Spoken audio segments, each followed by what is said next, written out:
Bienvenue sur le podcast Récits ocytociques. Des histoires de naissance positives et empuissançantes. L'ocytocine, c'est l'hormone de l'amour. Ça signifie littéralement enfantement rapide. Je m'appelle Charlotte Ordou et j'ai l'honneur d'accompagner les familles en tant que doula. C'est durant ma dernière grossesse, où je cherchais à me nourrir de récits inspirants, que j'ai lancé les lives ocytociques sur Instagram. Vous retrouverez ici nos échanges. Porter l'espace pendant que mes invités viennent se livrer en toute authenticité est une expérience enthousiasmante et riche d'enseignements. Car il n'y a que les personnes qui enfantent pour savoir ce qui leur est juste. Installez-vous confortablement et plongez avec moi dans un bain d'ocytocine.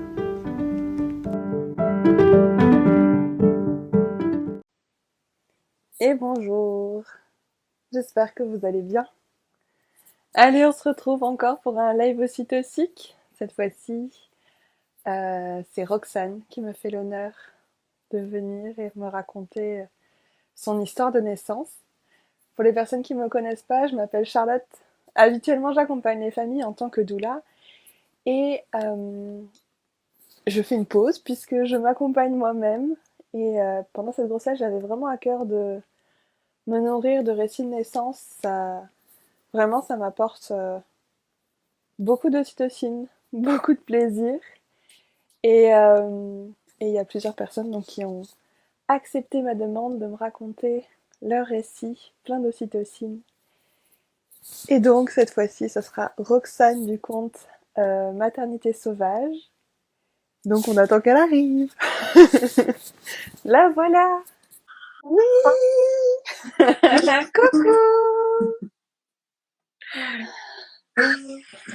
Oh, mais tu es en bien belle compagnie.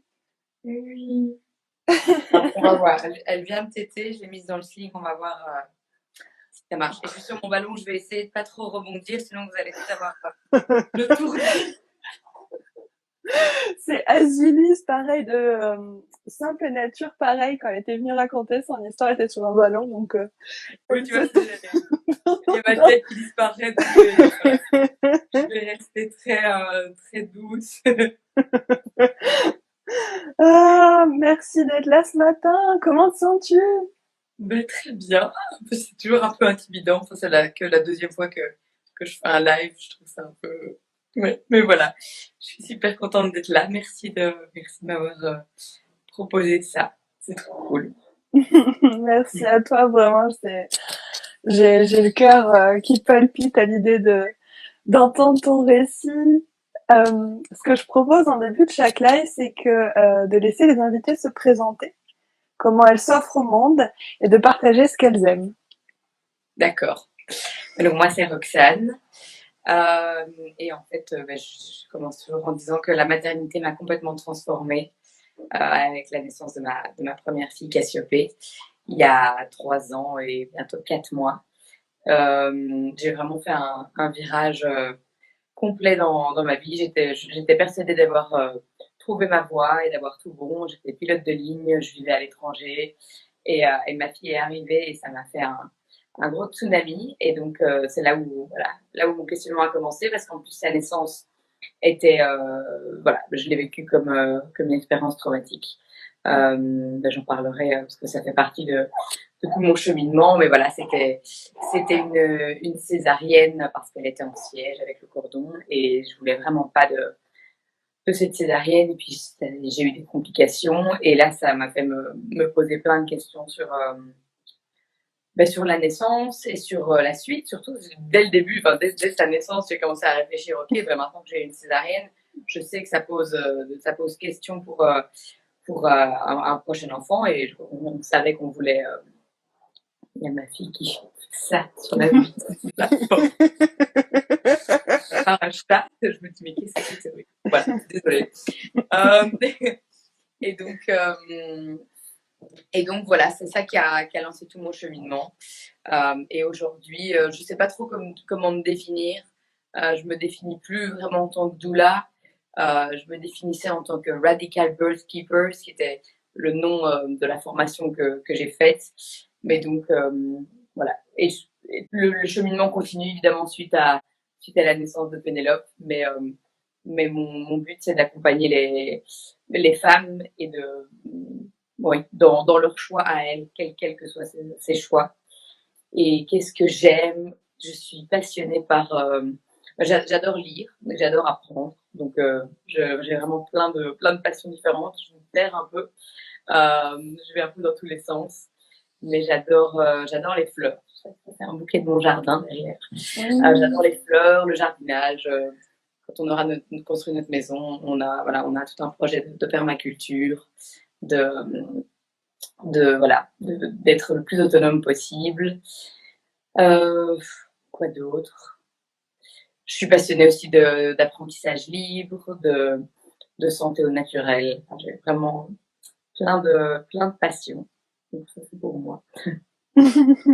Merci beaucoup. Alors, comme on en avait bien rigolé, j'ai trouvé un acronyme particulièrement accrocheur pour définir ton expérience de vie. En Avacna. C'est ça, un titre tout sorti du monde d'Harry Potter. Quand j'ai vu la photo, je me suis dit, elle s'est trompée, qu'est-ce que c'est que ça? Avacna. Et puis j'ai réfléchi, ah non, elle s'est pas trompée, c'est exprès. Voilà, donc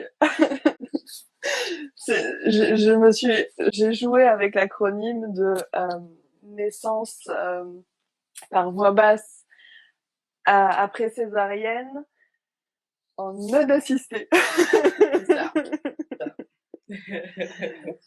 Alors, donc, ce que je te propose maintenant, c'est de nous partager peut-être comment tu es venue à un Avacna. Voilà.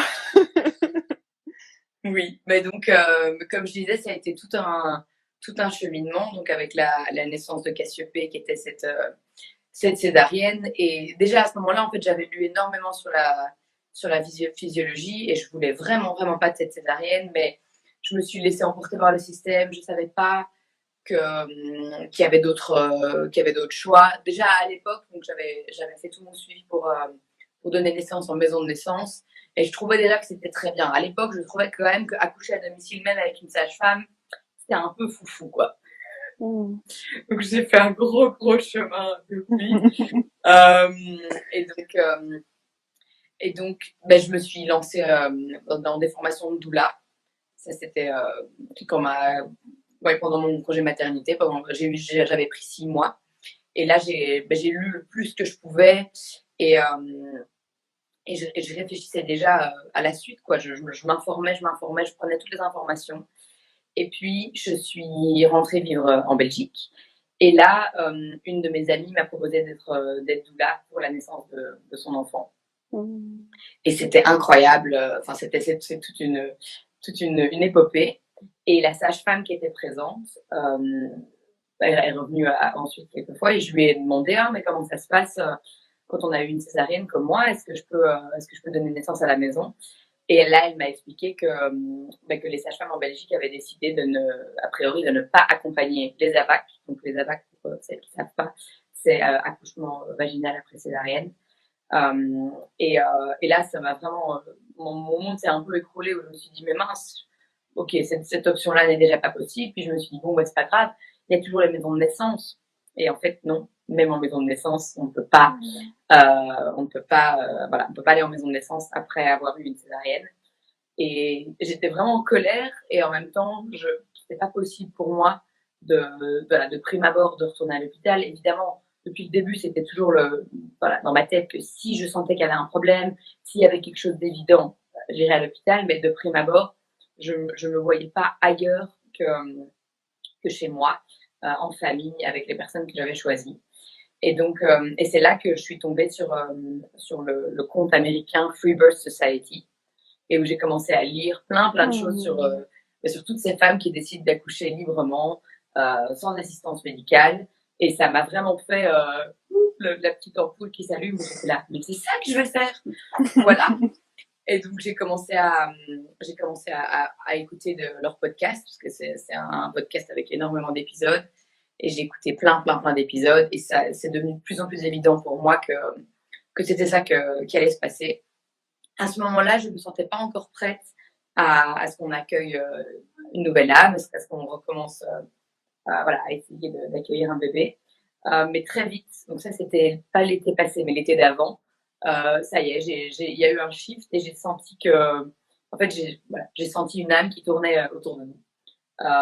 Et puis j'ai même fait un rêve dans lequel un petit garçon venait me dire son prénom.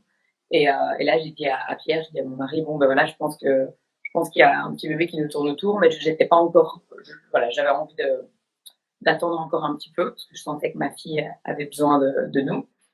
Et puis, euh, et puis, j'ai vu que Free Birth Society proposait une formation pour accompagner, euh, voilà, pour accompagner des femmes dans ces conditions-là. Donc, je me suis inscrite. Ah oui, donc ce que j'ai oublié, ça va être un peu décousu. Hein, j'ai le cerveau postpartum. Oui, pendant ce fameux été où j'ai eu ce rêve, on était en voiture. Toutes les conversations un peu compliquées, on les fait toujours en voiture avec mon mari. Ce qui est une super idée parce qu'on ne peut pas sortir de la voiture et claquer la porte, etc. Et donc, je lui ai dit voilà ce que j'ai découvert et voilà ce que j'ai envie de faire pour la naissance de notre prochain enfant. J'ai envie que ce soit juste nous, peut-être avec une autre femme qui sera présente, mais voilà, pas quelqu'un du monde médical vu que personne ne veut m'accompagner. Et, euh, et au début, il a dit non, pas possible pour moi, c'est trop dangereux, je veux pas. Et je suis très entière. Et quand j'ai une idée, voilà, c'est difficile pour moi de lâcher. Donc je lui ai dit, bah si tu veux pas, on n'aura pas d'autres enfants.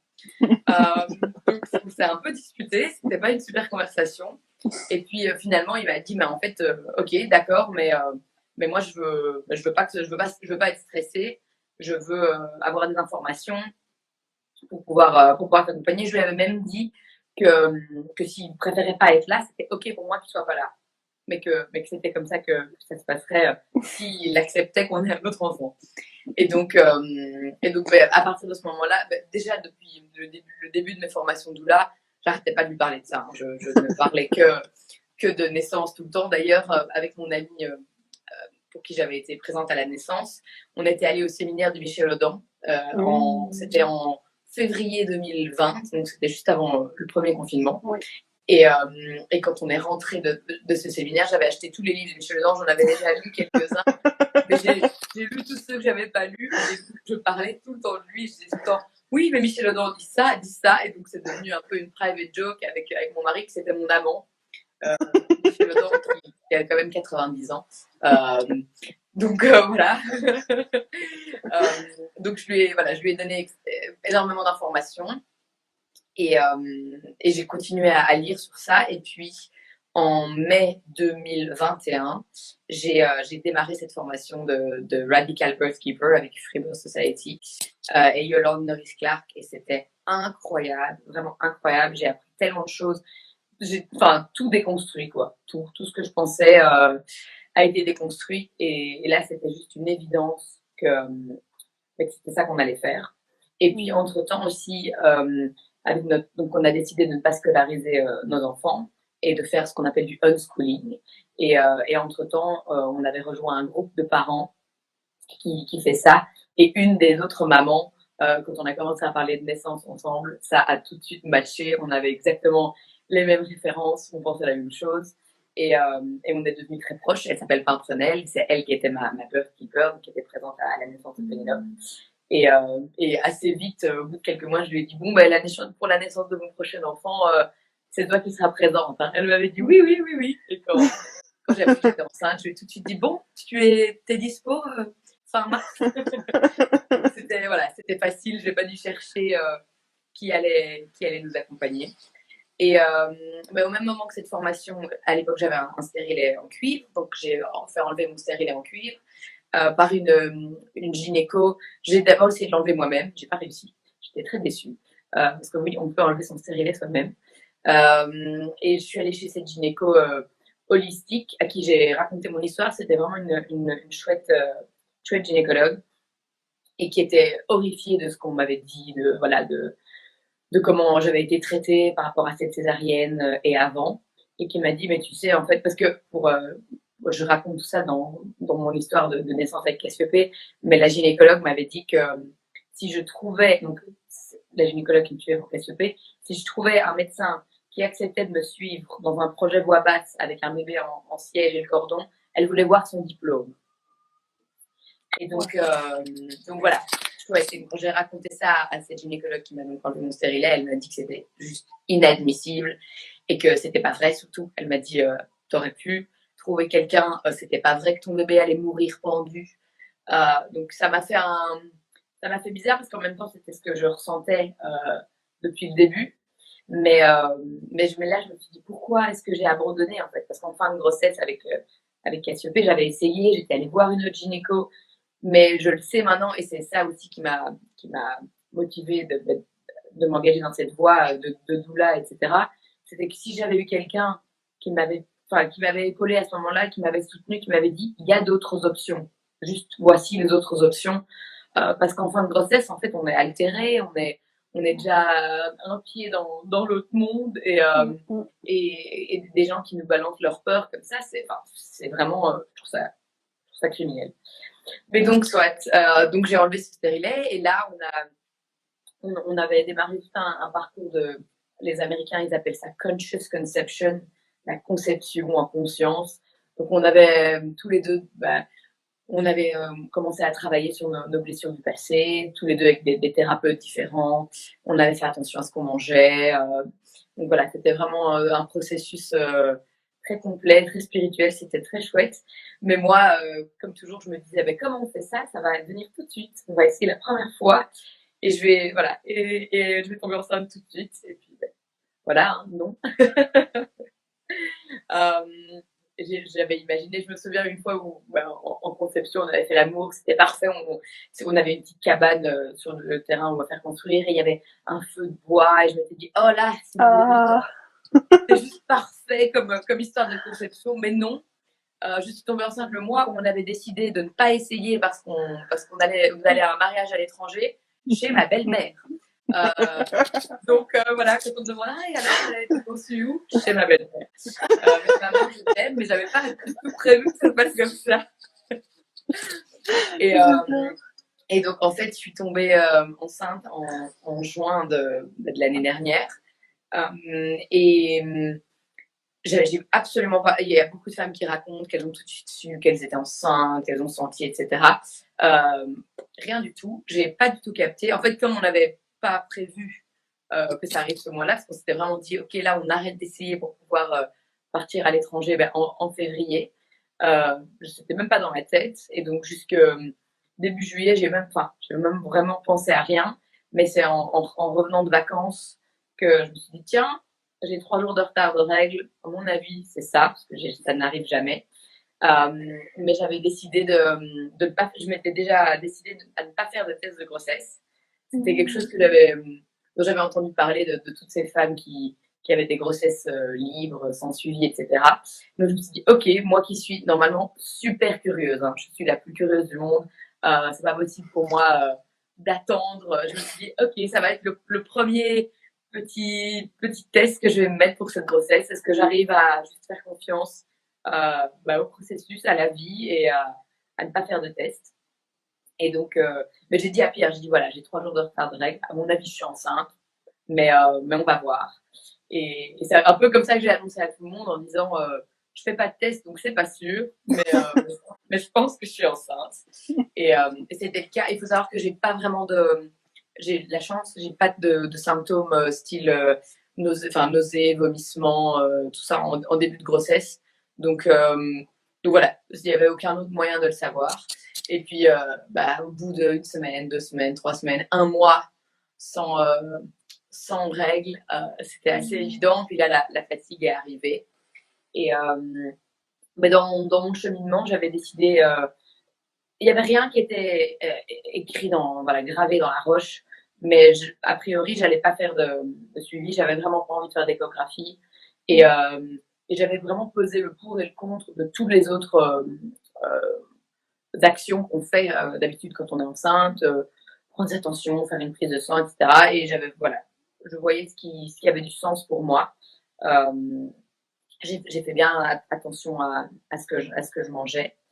Et le premier trimestre s'est passé comme ça. J'ai eu un peu de mal au début à accepter la grossesse parce que ça voulait dire qu'on ne pouvait pas aller à ce mariage. Et ça m'énervait de penser comme ça, parce qu'en même temps, c'était vraiment ce que je voulais. Je voulais vraiment être enceinte, je voulais vraiment de ce bébé. Et il y avait un peu ce truc de oui, mais pourquoi t'es venue maintenant? C'était pas maintenant que je voulais que tu viennes. Et donc ça, c'était un petit peu, un peu bizarre au début. Mais j'ai beaucoup expliqué à mon bébé. Je lui ai beaucoup expliqué que c'était pas du tout par rapport à elle. Et je pense que voilà, je suis quelqu'un qui a du mal à lâcher prise. Et donc tout pendant cette grossesse, cette conception, cette naissance, c'était toujours toutes des leçons de lâcher prise dont j'avais bien besoin. Et le premier trimestre, c'était juste magique. Donc le premier trimestre, c'était pendant les mois d'été, c'était juillet, août, septembre. Je flottais sur un petit nuage. Bon, j'étais fatiguée, mais beaucoup moins qu'avec Cassiopée, vu que je n'étais pas pilote de ligne en même temps à faire des nuits blanches et des vols de nuit. Donc ce premier trimestre, c'était magique et je me disais vraiment, oh, mais trop facile, la grossesse libre, tellement moins stressant que tous ces rendez-vous de suivi, etc. Bon, après, j'ai plus exactement pensé ça, les 2 autres trimestres. Après. Vraiment, le premier trimestre, j'avais aucune peur. Je flottais sur un nuage. Et puis le deuxième trimestre est arrivé. Et là, ça a commencé avec les peurs, avec vraiment un cheminement. Cette grossesse libre, c'était un cheminement énorme. Et donc, chaque fois que j'avais des peurs qui revenaient, j'essayais de faire un travail pour ne pas les laisser m'envahir. Et puis, arrivé au troisième trimestre, vers 28 semaines de grossesse, j'ai commencé à me dire, tiens, les coups que je sens, j'ai commencé à sentir, à sentir mon bébé bouger, je ne savais pas si c'était une fille ou un garçon. J'ai commencé à sentir à 14 semaines. C'était chouette et c'était très, très tôt par rapport à Cassiopée. C'était très, très évident aussi. C'était pas au début avec Cassiopée, c'était comme des petits battements de papillons. Là, vraiment, c'était des vrais petits coups et c'était super chouette vu que j'avais fait aucune écho. Enfin, j'ai fait aucun test. Donc, je ne devais que me fier à ce que moi je ressentais par rapport à ma grossesse. Donc, ça, c'était vraiment très chouette. Mais vers 28 semaines, les coups que je sentais, c'était les mêmes que ceux de Cassiopée, c'est-à-dire des coups d'un bébé en siège. Donc, pas du tout des coups de pied dans les côtes, mais des coups plutôt vers le bas du ventre. Et donc là, j'ai commencé à me dire, tiens, mon bébé, j'ai l'impression que mon bébé est en siège. Et j'avais déjà décidé depuis un bout de temps que même si mon bébé était en siège, je resterais dans le projet que je m'étais fixé à la base et je donnerais naissance à la maison parce qu'en plus, un AVAC en siège, c'était une césarienne d'office. Donc ça, c'était pas possible pour moi. Puis surtout, j'avais déconstruit beaucoup de choses par rapport au siège, mais quand même, j'ai vraiment eu cette peur qui est venue. Et même si c'était ça que je voulais faire, je pensais qu'à ça.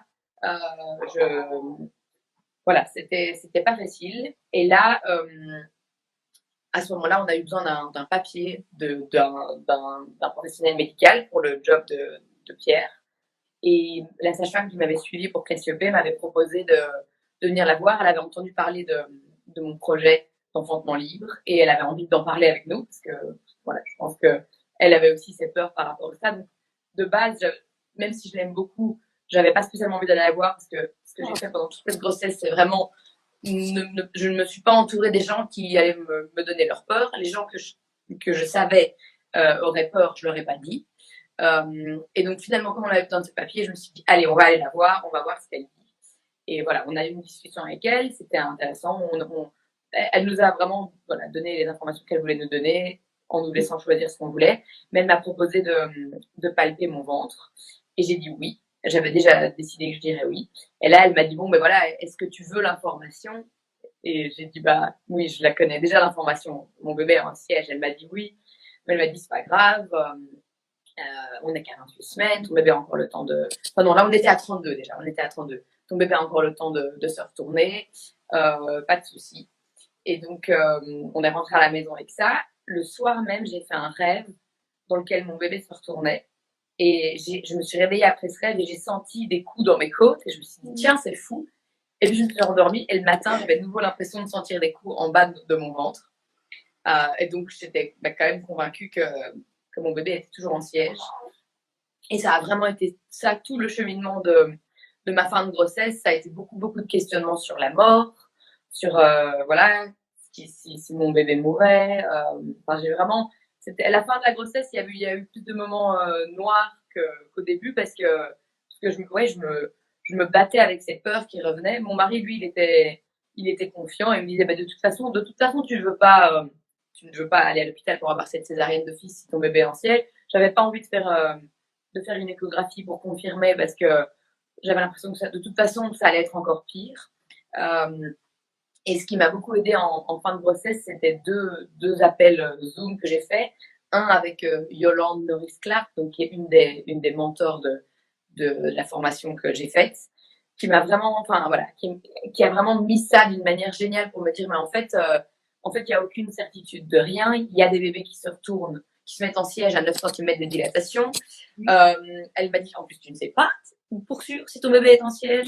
Enfin, c'était vraiment. Et puis elle m'a dit, sur quoi est-ce que tu as. Parce qu'à ce moment-là, j'étais très fort dans les recherches sur la légalité de ce que j'étais en train de faire. Est-ce que je risquais en cas de problème, est-ce que je risquais d'aller en prison ou de. Voilà. Donc je ressassais beaucoup, beaucoup ça. Même si au final, je continuais, les semaines passaient et je continuais avec ça sans avoir de certitude. Donc je savais qu'on allait de toute façon vers la naissance, mais je ressassais beaucoup ça. Et ce que Yolande m'a dit, c'est OK, qu'est-ce que tu as envie en fait? Est-ce que tu as envie de mettre toute ton énergie dans un scénario potentiel, mais qui va probablement pas arriver? Ou est-ce que tu as envie de mettre ton énergie dans la belle naissance que tu visualises? Et voilà, comment est-ce que tu as envie de passer la fin de ta grossesse? Et ça m'a vraiment fait un déclic. Et je me suis dit, bah oui, en fait, c'est ça.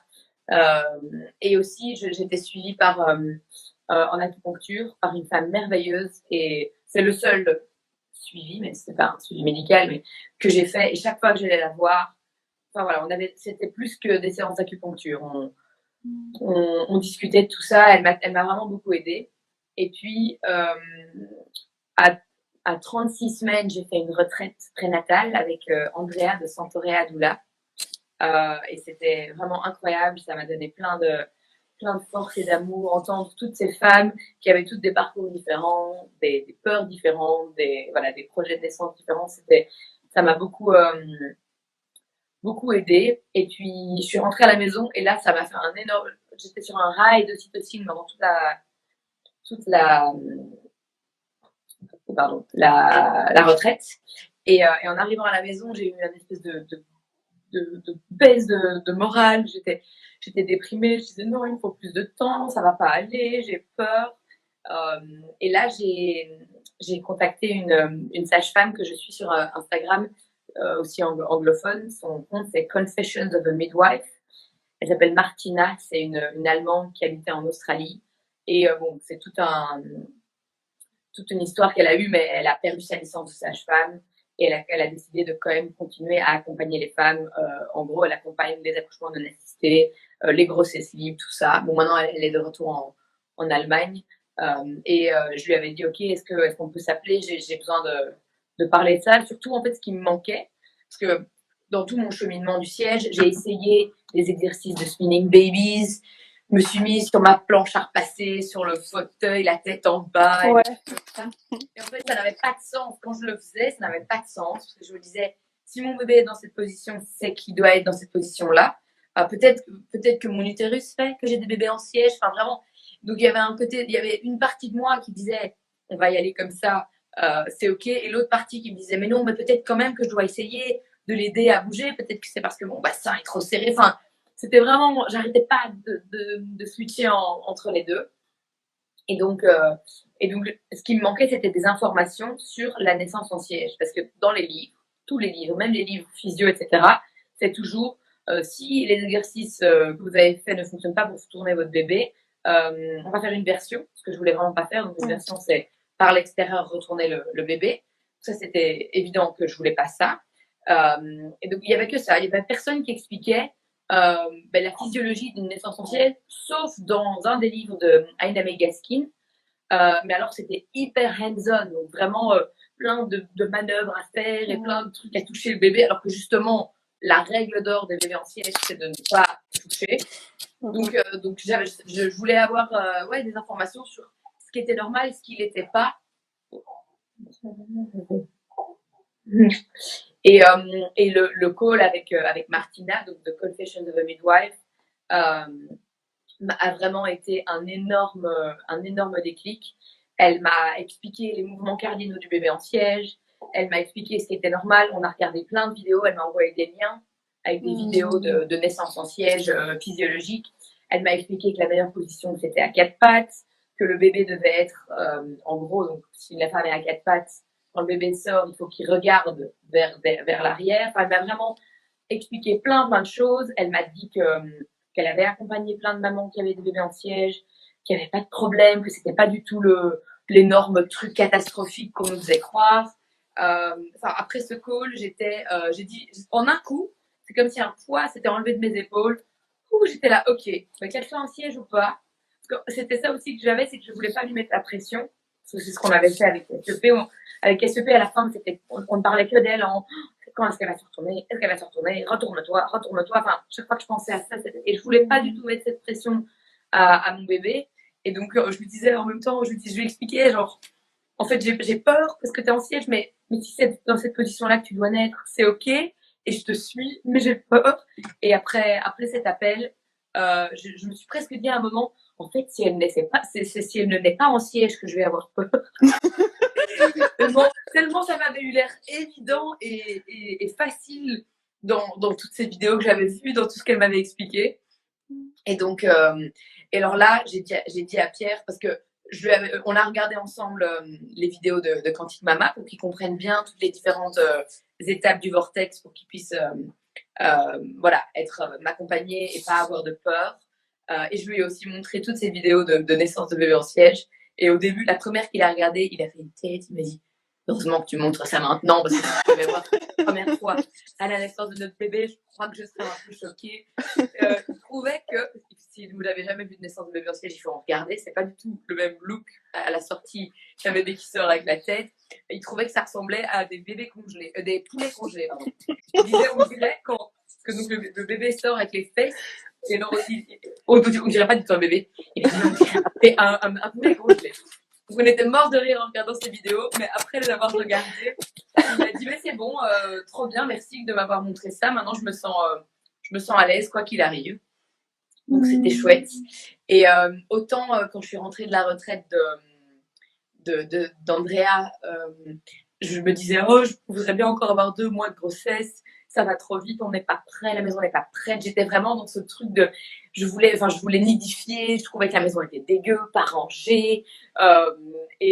Autant une semaine après, on avait rangé la maison, j'avais regardé ces vidéos, j'étais hyper à l'aise. Et là, j'étais là, c'est bon, maintenant, tu peux venir. Et donc, on a passé les 2 dernières semaines à relaxer à la maison. Vraiment, c'était magique. Il y avait plus de peur. Enfin, de temps en temps, la peur revenait. Puis tout de suite, j'avais de quoi dire. Non, mais en fait, enfin, voilà, tu es là. Je te reconnais, peur, mais tu ne sers à rien. Enfin, tu ne sers à rien là. Et donc là, je commençais à quand même à contracter pas mal. Enfin, c'était pas douloureux. Et puis, donc, le terme que j'avais calculé, parce que je connaissais la date de conception chez ma belle-mère, le terme, c'était le 19 mars, quelques jours à mon anniversaire. Moi, c'était le 23. Et KSEP, malgré la césarienne, on avait quand même attendu que le travail démarre spontanément, et elle était née pile le jour de son terme, donc à 40 semaines. Donc je m'attendais à ce que ce soit plus ou moins là, mais j'avais absolument aucune attente. Enfin, ça aurait pu être à 42 semaines, ça aurait été très bien. J'attendais quoi. Et on avait déjà la piscine d'accouchement qui avait été louée, qui était à la maison, qu'on n'avait pas encore installée. Et donc le 16 au soir, le 16 mars, je vois un commentaire de quelqu'un. Oui, les choses sérieuses commencent, je sais. Là, on était à table. Pierre devait aller à un entraînement de sport, c'était le soir.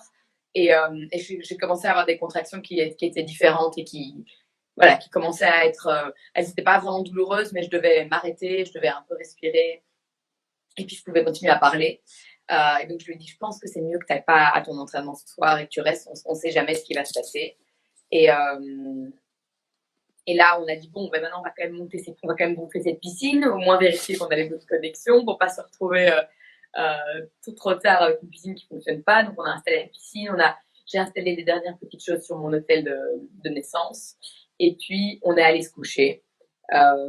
Et en fait, pour Cassiopée, j'avais eu la même chose. J'avais eu des contractions pendant toute une nuit où je devais chaque fois me mettre à quatre pattes, respirer, et puis je me rendormais entre. Puis le lendemain matin, c'était arrêté et j'avais eu toute une journée de repos, quoi. Et donc, je m'attendais un peu à avoir ça, ce qui n'était pas une super idée d'avoir ce genre d'attente, parce que toute la nuit, donc j'ai eu des contractions, je me mettais un peu à quatre pattes, je soufflais, et puis je me rendormais, donc on a eu ça toute la nuit. Et le matin, quand Pierre et Cassiopée se sont levés, moi, c'était pas possible, je voulais pas voir la lumière.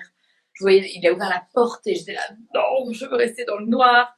J'étais encore fatiguée, donc j'avais pas très bien dormi, donc je suis restée dans le lit. Et ça a continué comme ça avec des contractions. Je sais pas du tout tous les combien de temps, je calculais rien, je somnolais. Jusque midi. Et là, il y avait eu une amie de KCP qui était à la maison, c'était déjà prévu, et donc elles ont joué toute la journée dans la piscine. Et donc quand moi je suis sortie de la chambre en me disant, bon, il faut quand même bien que je sorte et que je mange, a priori ça va pas s'arrêter. Elles étaient là, elles sautaient dans la piscine, et moi j'étais déjà un peu partie, quoi. Et puis la journée a continué. Et ma birthkeeper, enfin Prunelle, je lui avais écrit. Elle est arrivée vers 16h, mais elle restait chez une amie qui habite pas loin. Elle m'a demandé si je voulais qu'elle reste. Et j'ai dit non, je pense que c'est trop tôt. Ça sert à rien que tu viennes et que tu sois là trop longtemps. Et elle est partie. Elles ont emmené la fille de mon amie. Donc là, on était juste à 3. Et là, il était aux environs de 16h. Et les contractions ont commencé à devenir vraiment plus fortes. Là, j'étais à quatre pattes sur le tapis dans le salon. Et ça a commencé à devenir vraiment plus fort et vraiment plus rapproché. Et Pierre a commencé à timer avec le téléphone juste pour voir. Et là, on a vraiment remarqué qu'elle se rapprochait de plus en plus, qu'elle durait de plus en plus longtemps. Et à ce moment-là, je me suis mise à pleurer. J'arrêtais pas de pleurer. Et je disais, je sais pas pourquoi je pleure. Comme si j'avais plein de... Voilà, je devais décharger. Je pleurais. J'étais par terre, je regardais, je disais, je suis super contente, ça commence, ça y est, je reviens pas, je sais pas pourquoi je pleure. Et j'avais envie d'attendre le plus longtemps possible avant d'aller dans la piscine pour ne pas que ça stoppe le travail. Et mais finalement, assez vite, je pense, vers 18h, j'ai dit, ah, mais en fait, c'est déjà dur, j'ai envie d'aller dans la piscine. Donc la piscine était remplie et bien chaude. Ça m'a fait un bien fou de rentrer dedans. Et là, on était à 3 dans la piscine, donc Cassiopée, Pierre et moi. Et elle était surexcitée, survoltée. Elle sautait du bord de la piscine, elle me marchait dessus, elle me parlait, elle voulait fêter. Et puis à un moment, elle me parlait pendant la contraction, alors Pierre me disait non, là, il faut laisser maman. À un moment, pendant une des contractions qui était vraiment forte, elle m'a parlé, je lui ai dit tais-toi. Et puis, quand c'était terminé, je suis désolée ma chérie, c'est pas du tout contre toi, mais tu vois quand je respire comme ça, il faut pas me parler, ok? Oui. Tu le fais, maman, tu le fais. Oh. Je lui avais dit que 1-0, ce serait de me donner à boire. Et donc, on avait une tasse avec une paille en inox. Là, et entre chaque contraction, elle disait, tu veux boire, maman? Donc, je buvais. Enfin, elle était adorable. Oh. Et je trouve, les contractions étaient déjà vraiment fortes. J'étais étonnée que ce soit si fort, si rapide. Je m'accrochais au cou de Pierre. Je me basais sur sa respiration. Mais j'étais surprise par l'intensité. Et puis, assez vite, je lui ai dit, en fait, il faut déjà que Pimprenelle soit là, appelle-la. C'est déjà trop dur, j'ai besoin d'elle. Et donc, elle est venue vers 19h30. Et ça m'a vraiment, sa présence m'a tout de suite aidée. Elle était très maternelle. C'est ça dont j'avais besoin. Et là, entre ce moment-là, à ce moment-là, je me suis déjà dit, tiens, c'est déjà très dur, peut-être, parce que j'ai déjà dit à Pierre, genre, je vais pas y arriver, c'est trop dur. Tu dis, c'est peut-être déjà la phase de désespérance, ça veut peut-être dire que mon bébé est bientôt là. Oui. Pas du tout. Et là, on a alterné entre la piscine, les toilettes, le salon. Et à partir de ce moment-là, c'est déjà très flou. Je peux pas dire exactement ce que je me souviens en tout cas, c'est que à partir de ce moment-là, ça a été comme une longue phase de désespérance. Enfin, je n'arrêtais pas de dire, je vais pas y arriver, c'est trop dur, j'en peux plus, je suis fatiguée. C'était, ouais, c'était vraiment très très intense. Je pense que je m'étais un peu dit, oh mais c'est bon comme j'ai suivi un cours d'hypnonaissance et que j'ai tellement lu et que j'ai la piscine, je suis dans un environnement physiologique, etc. Ça va aller, ça va pas me faire trop mal, je vais avoir un accouchement orgasmique, quoi. Je pense que c'était un peu ça que, même si j'y croyais pas à 100%, je pense que c'était un peu ça que je m'étais mis en tête. Et donc, comme c'était pas ça, c'était pas facile. Et, et puis, à un moment, sur les toilettes, j'avais entendu que c'était en anglais, ils appellent ça la dilation station, la station de dilatation. C'était vraiment, vraiment plus forte, mais tout le long, j'avais du mal en fait, à me laisser aller, à rentrer dedans. Je luttais, quoi. Je luttais. Moi, le lâcher prise, c'est pas mon fort. Et donc, j'ai lutté tout le long. Et à un moment, Pimprenel m'a dit, est-ce que tu as envie d'essayer de mettre tes doigts pour voir si tu sens quelque chose? Donc, j'ai mis mes doigts et en effet, j'ai senti quelque chose. Et bon, j'étais déjà altérée, hein, j'étais déjà dans un autre truc. J'ai dit, c'est comme une petite boule, c'est comme une couille, quoi. C'est comme... absolument pas possible. Bon, il faut savoir que je pensais que j'avais un garçon en siège, hein. Mais c'est évidemment pas possible. En plus, j'avais même pas perdu les os. Donc voilà, c'était vraiment un truc de femme en plein travail qui délire. Et là, j'ai demandé à Pierre de vérifier aussi, de mettre ses doigts pour me dire ce qu'il sentait. Il m'a dit oui, je sens un truc qui est vraiment pas loin. Mais en fait, voilà, on a réalisé après que c'était la poche. Mais elle a quand même mis très longtemps à descendre. Et là, donc là, il y a plusieurs heures qui se sont passées où je désespérais, mais où Pimprenel et Pierre, eux, ils ont jamais lâché, ils ont jamais désespéré, et ils ont toujours cru en moi. Bref, voilà, à chaque fois, ils me disaient, mais évidemment que ça va marcher. Pimprenel me dit que Pierre, il a toujours gardé son sens de l'humour. Il me disait, mais quoi, tu crois que le bébé va rester là pour toujours? Tu crois qu'il va jamais... Et je disais, mais non. Donc, ce qu'il y a, c'est que je disais toutes ces choses. Donc, je disais, je vais pas y arriver, c'est trop dur. Mais en même temps, il n'y a jamais eu un seul moment où je me suis dit qu'il y avait un problème. Je me sentais tout le temps, enfin, je me sentais bien. Il y avait aucune indication que ça n'allait pas. Je sentais mon bébé bouger entre toutes les contractions. Donc, c'était super rassurant.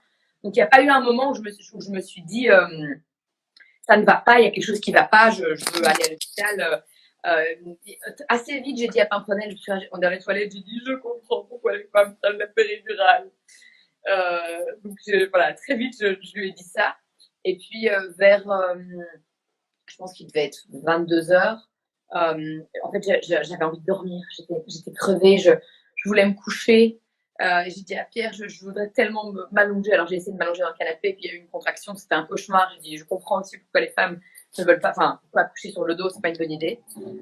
Et donc Pierre m'a dit, c'est pas grave, viens, on va dans le lit à deux, un peu se mettre là et se reposer. Et là, je pense que là, j'ai eu ma vraie phase de désespérance où je lui ai dit, là, c'est trop dur. Là, si j'étais à l'hôpital, je prendrais d'office la péridurale et je pense que je signerais même pour une césarienne. J'en peux plus, c'est pas possible. Euh, et puis là, ce que je voulais vraiment, ce que j'attendais depuis des heures, c'était la fameuse phase de quiétude dont parle Quantique Mama. Et on a eu 20 minutes. On a dormi pendant 20 minutes, les contractions se sont arrêtées.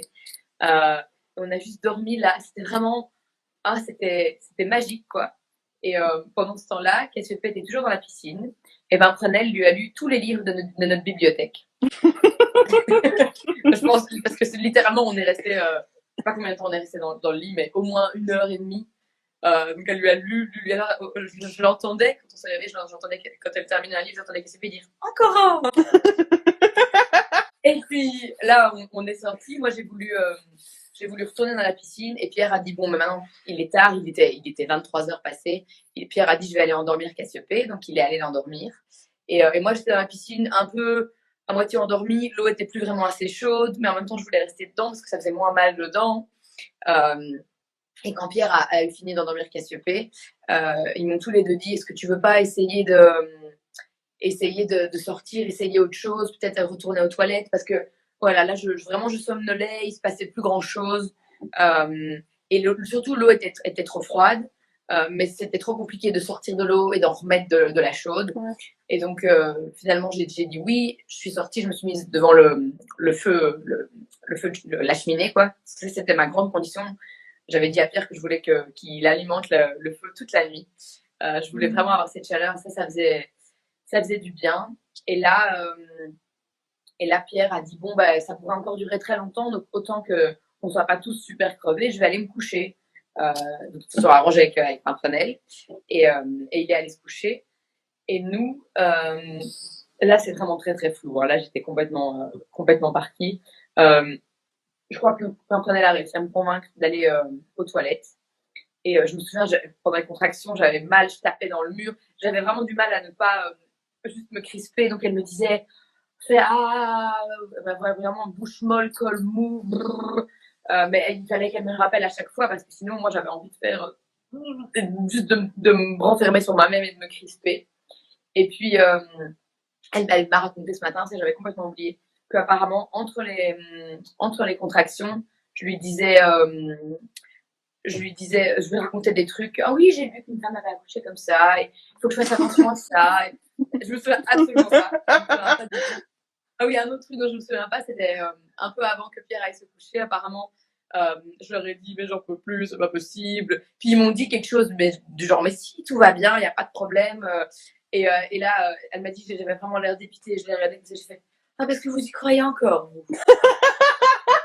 Je me souviens pas. Je ne me souviens pas. Et là, aux toilettes, donc j'avais toujours pas perdu les os, ni le bouchon muqueux. Enfin, voilà. Et aux toilettes, là, j'ai eu une première contraction avec vraiment cette fin de poussée réflexe où j'ai fait. Et là, j'ai dit, ah, et là, on s'est regardé avec Pimprenel, waouh, trop bien, voilà, ça change, quoi. Et je lui ai dit, j'ai envie de me mettre à quatre pattes, je veux trop me mettre à quatre pattes, mais je voulais pas être à quatre pattes dans les toilettes sur le carrelage. Donc, elle m'a dit, viens, on retourne devant le feu. Et là, donc, entre deux contractions, j'ai marché jusque dans le salon et je me suis tout de suite mise à quatre pattes. On avait mis plein d'alaises et de serviettes par terre. Et la contraction d'après, la poche a éclaté. Vraiment, ça a fait. Enfin, je me souviens encore du bruit, quoi. C'est difficile à décrire.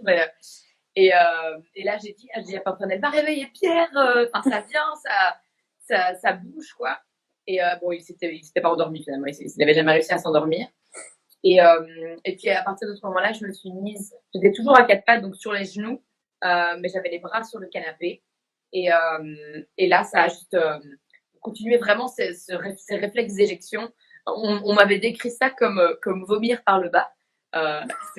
C'était vraiment ça. C'était vraiment ça. Et c'était fou parce qu'à partir de ce moment-là, les contractions n'étaient plus du tout douloureuses. Je vocalisais super fort, mais ça faisait plus mal pendant la contraction. Et puis juste à la fin, ça faisait vraiment mais incontrôlable, quoi. C'était mon corps qui faisait, j'ai jamais poussé. Ça se faisait tout seul. D'ailleurs, c'était impossible de. Ça faisait peur. J'avais peur parce que je sentais que ça sortait, ça brûlait. Et j'aurais presque voulu empêcher, mais c'était pas possible. Et donc là, j'ai eu plusieurs contractions comme ça mais où on ne savait pas ce qui allait sortir. On ne savait pas si c'était la tête ou les fesses. Et donc, Pierre et Pimprenel étaient derrière moi et ils regardaient. Et puis, ils ont dit à un moment, donc elle avait la lampe de poche du téléphone, parce qu'il faisait noir. Et à un moment, ils ont dit, on dirait des cheveux, quoi. Alors, ils m'ont dit, Pierre a dit, soit c'est une tête, soit c'est des testicules déjà poilus. J'étais mort de rire. Et puis la contraction d'après, c'était vraiment évident que c'était une tête, parce que sa tête est rentrée, sortie quelquefois. Et puis là, j'ai dit à Pimprenel, mets l'appareil photo pour filmer. Sauf que j'avais pensé à le charger, mais pas à vider la carte. La carte était pleine. Donc elle a un peu filmé avec le téléphone. On a eu la sortie de sa tête filmée. Je partagerai ça plus tard. Et puis, donc, ouais, à un moment, la contraction d'après, enfin, sa tête est sortie. Là, il me dit, sa tête est là. Et il me dit, tu touche. Donc j'ai touché, j'ai senti sa tête et je disais ça brûle, ça brûle. Et là, Cassiopée s'est réveillée à ce moment-là. Donc Pimprenelle a couru dans la chambre, elle l'a tout de suite rendormie. Et donc ça fait qu'on a juste le seul moment qu'on ait filmé, c'est la sortie de sa tête. Parce que la contraction d'après, Pimprenelle est revenue, donc elle a vu son corps sortir. Mais pas, voilà, on n'a pas ça en film, c'est pas grave. C'est déjà magique. Voilà, l'expérience et puis ce qu'on a. Et là, voilà, tout son corps est sorti en une fois. Elle avait une main. Donc, c'est peut-être aussi pour ça que ça brûlait un peu plus. Et donc, elle est sortie comme ça avec une main. Je leur ai demandé quand sa tête était sortie pendant le timing entre la contraction d'après. Je leur ai dit, elle a quelle couleur? Est-ce que tout va bien? Pierre m'a dit, elle a une super couleur. Puis je leur ai dit, il faut timer maintenant. On a entre 5 et 7 minutes.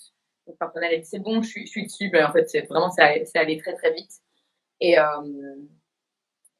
elle est sortie, donc Pierre l'a rattrapée. Elle avait 2 fois le cordon autour du cou, ce qui est très courant, hein, mais ce qui est voilà.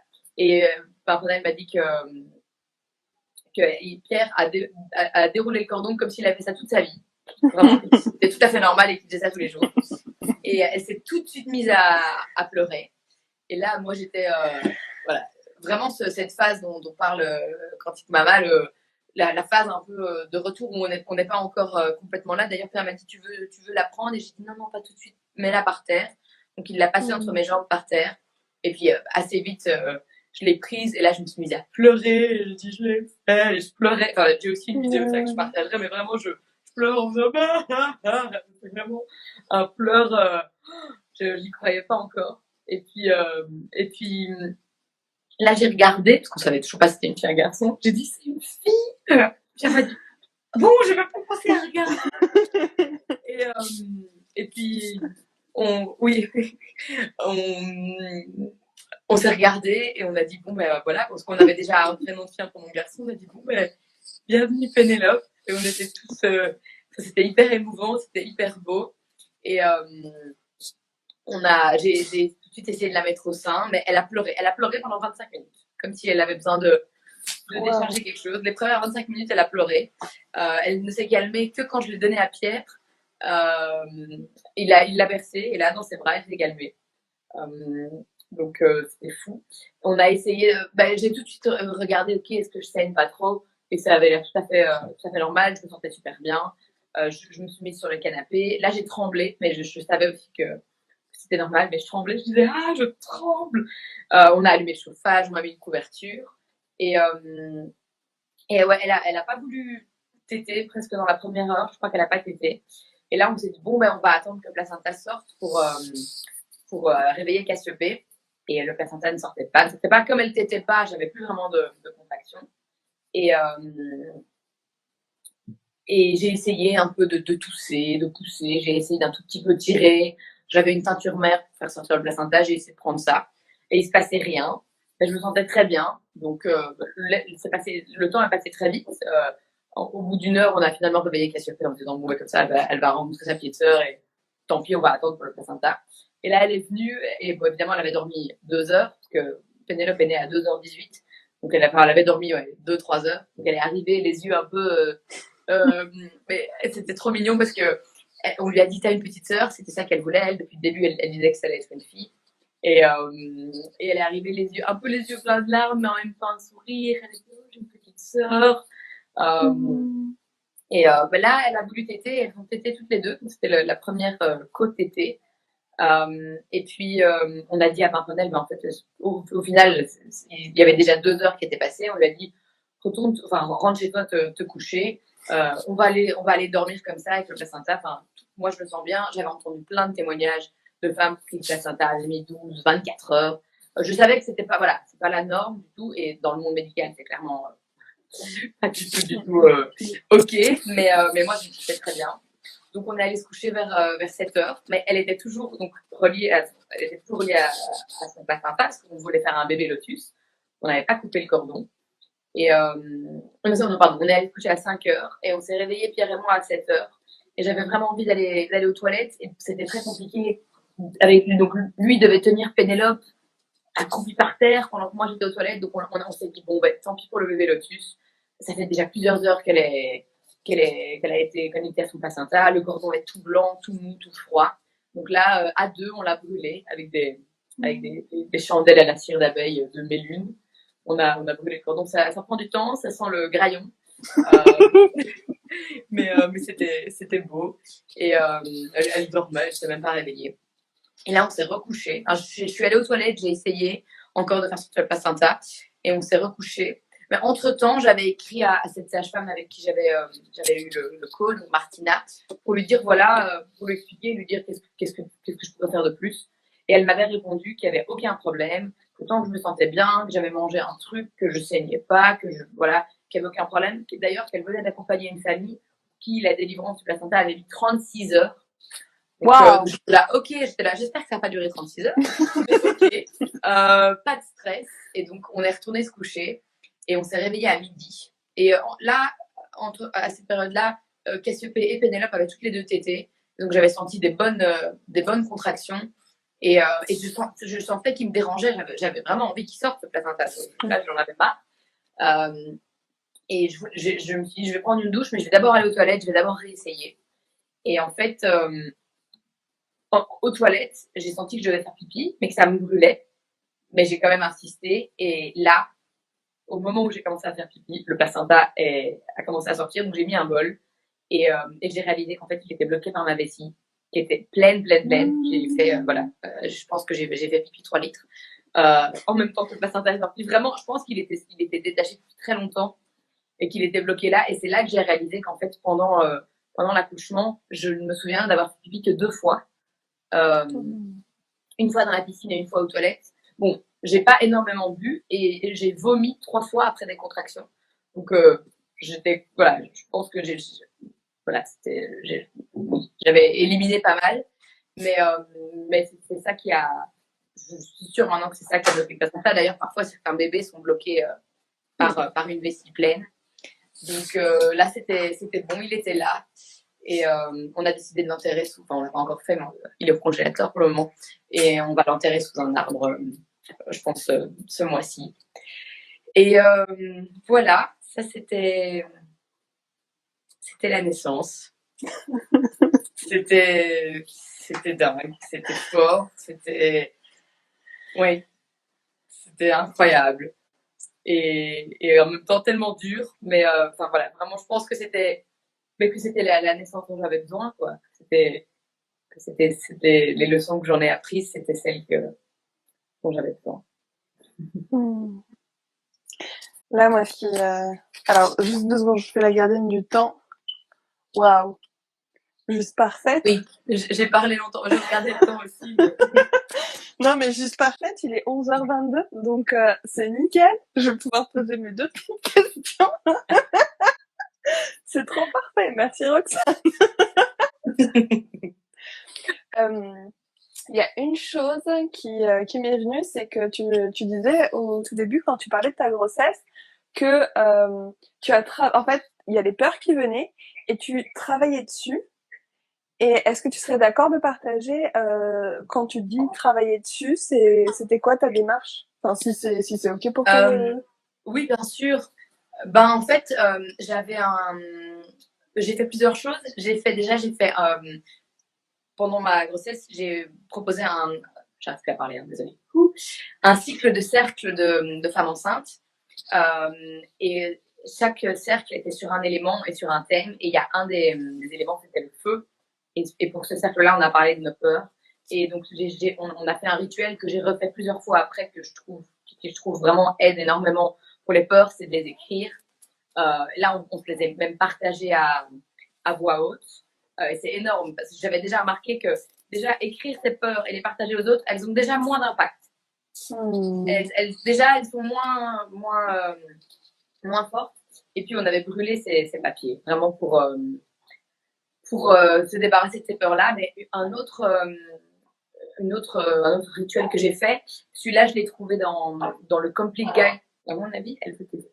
Dans le Complete Guide to Free Birth. J'ai plus exactement les étapes, mais je pourrais les retrouver et te les envoyer. Mais c'est vraiment, il y a plusieurs questions et c'est un peu pour décortiquer la peur, pour voir à quoi est-ce qu'elle me sert, qu'est-ce que je peux y faire là maintenant. Et ça m'a beaucoup aidé. Mais là, je n'ai plus les étapes exactes en tête, Oui. mais il y a même un template que je pourrais faire un screenshot et te l'envoyer. Et si tu veux, tu peux partager ça parce que c'est vraiment c'était un super outil qui m'a beaucoup aidé. Merci beaucoup. Euh, Là, ce qui me vient, c'est déjà, tu vois, j'ai envie, tu vois, j'ai l'élan de dire, si jamais vous avez des questions, allez-y. Et en même temps, je me dis, ça risque d'être chaud patate en termes de timing. Donc, Oui. Ce que je me dis, c'est là, oui, alors j'ai vu qu'il y avait plusieurs commentaires. Oui, oui, oui, il sera en replay, bien sûr. Et ce que je vais faire, c'est que je vais faire que Roxane soit en collaboratrice. Comme ça s'affichera également sur son mur. Donc, vous pouvez le retrouver très facilement. Est-ce que il y a quelque chose qui monte en toi, tu aimerais partager aux personnes qui te regardent, ou même à moi, voilà, moi qui souhaite un enfantement libre et autonome avec bébé qui débarque, qui devrait débarquer dans la période qui arrive. Bientôt. Voilà. Et voilà, quelque chose qui t'anime, peut-être, je sais pas, un conseil ou autre, mais quelque chose que tu as envie d'offrir au monde là maintenant. Ah, bah c'est ouais, que t'es forte, que tu peux le faire, quoi. C'est tellement incroyable et tellement puissant et transformateur. Mais pouvoir faire ça chez soi et voilà, je trouve que le fait d'avoir été uniquement connecté à mon ressenti à moi, il n'y avait personne pour me dire voilà, oui, Pierre Pimprenel me disait ben, tout a l'air ok, mais en même temps on ne savait pas, on n'a pas écouté le cœur du bébé, on n'avait aucun moyen de le savoir, mais moi je sentais que ça allait bien. Donc oui, c'est vraiment pouvoir se connecter à son intuition. Et c'est pas facile, et c'est pour ça que je trouve que la grossesse libre, c'était le prémisse. C'était vraiment les prémices de ça, quoi. C'était chaque fois se demander si les peurs que je ressentais, elles étaient vraies. Parce que voilà, je me souviens que parfois, pendant la grossesse, je me disais, et si j'avais la toxoplasmose? Et alors, je commençais à faire tout un scénario. Et s'il y avait ça? Et si ça? Et puis après, je me souviens un jour, ça me démangeait quelque part. Je me suis dit, et si c'était une. Comment ça s'appelle mince, quand ça gratte et quand on a des problèmes de. Ah, Cholestase gravidique. merci, cholestase gravidique. Et si j'avais une cholestase gravidique? Et puis après ça, je me disais, mais qu'est-ce qui m'arrive? Pourquoi est-ce que ces peurs viennent là comme ça, sans raison? Donc enfin, voilà, je trouvais que c'était un beau cheminement et chaque fois, mais se recentrer, quoi. Qu'est-ce que je ressens vraiment? Qu'est-ce que cette peur vient chercher en moi? Est-ce que c'est une vraie peur? Et Yolande, j'aime beaucoup, d'ailleurs, elle va sortir un livre, et ce qu'elle raconte sur la peur est dingue. Elle dit que quand on a une vraie peur, une vraie urgence, quelque chose qui demande vraiment une action, on ne reste pas assis sur sa chaise à ruminer sa peur. On agit. Et donc, j'avais vraiment bien aimé quand j'avais lu ça parce que c'est vrai. En fait, si pendant la naissance, à un moment, il y a une peur qui vient, et qui est légitime, qui est quelque chose qui veut dire qu'il y a quelque chose qui va pas et qui va mal se passer, on va agir, quoi. On va faire quelque chose. Et pareil pendant la grossesse. Si j'avais vraiment eu une cholestase gravidique, ça n'aurait pas été le même truc que cette espèce de petit ruminement voilà, de ressasser une peur voilà, de quelque chose qui n'existe pas. Donc ça m'a vraiment aidé de lire ces mots sur ça. Voilà. Ah, c'est un beau partage, ça.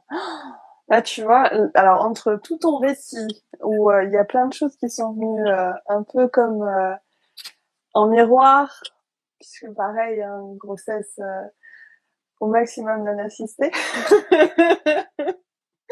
Mais ouais, là, tu vois, je sens la confiance. Non, mais c'est trop drôle. En plus, j'ai fait un tirage ce matin et c'est la confiance qui est sortie. J'adore. Ouais, c'est vraiment la confiance, puissance et, euh, et le partage là, que tu viens de faire avec Yolande, c'est comme le phare, tu sais. Ouais. C'est comme, oui, mais en fait, il y a un problème, on va pas rester sans rien faire, quoi. Ouais. C'est... C'est ça. Elle m'a vraiment dit, et chaque fois j'avais une peur à la fin, j'avais vraiment ce truc de on se réaligne là, je me remets là, je m'ancre et ouais. Mais c'est fou le tirage dont tu parles parce qu'à la retraite d'Andrea, on a fait plein de tirages, hein. Tous les jours on faisait un tirage et c'était toujours le même thème, quoi. C'était toujours tu es sur le bon chemin, aie confiance, suis ton intuition. À chaque fois, toutes les cartes de différents oracles différents, c'était toujours ça, quoi. Même, elle nous avait fait piocher un cristal pour choisir dans quel groupe on serait. Ben, c'était ça qu'il voulait dire. C'était ça que les pierres voulaient dire. J'adore. C'était fou. J'adore. Je viens de voir le compte à rebours qui s'est lancé. Oui. Donc, je prends le temps pour une énorme vague de gratitude parce que c'est tellement bon d'entendre ton récit. C'était vraiment très, très nourrissant, très, très enrichissant et merci. Comme reboosté, vraiment. Merci vraiment beaucoup d'avoir pris ce temps. Merci à tes filles. Merci à toi d'être qui tu es. Et à ton mois d'or là qui s'est achevé il y a peu. Voilà. Vraiment. Merci. Merci à toi de pouvoir donner de raconter cette expérience. Merci mille fois. Tout le meilleur pour toi. Merci Roxane. J'ai hâte d'entendre tes questions. Ciao. Gros bisous. Merci pour tout. Bisous.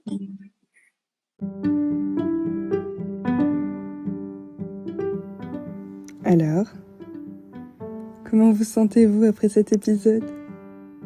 J'ai très envie de connaître vos ressentis, donc n'hésitez pas à les écrire en commentaire.